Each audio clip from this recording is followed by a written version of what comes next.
قیامت کے دن تین قسم کے لوگ غم میں رہیں گے، دراصل وہ تینوں جہنمی ہوں گے۔ روایت میں ہے کہ قیامت کے دن سب سے زیادہ افسوس تین قسم کے آدمیوں کے لیے ہے۔ نمبر 1، وہ آقا جس کا کوئی نیک بخت غلام ہو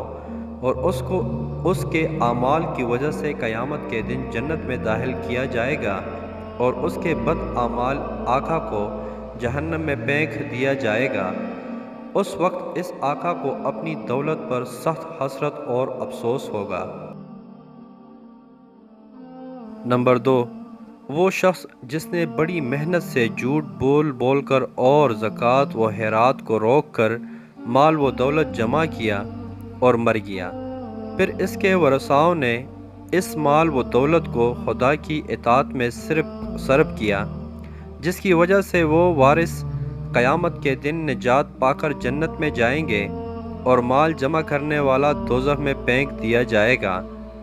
نمبر 3، وہ عالم جو خود بے عمل ہو اور لوگوں کو وہ حدیث کی باتیں سنائے، لوگ اس کی باتوں کی وجہ سے قیامت کے دن نجات پا جائیں گے، اور خود عالم بے عمل جہنم میں ہوگا۔ یا اللہ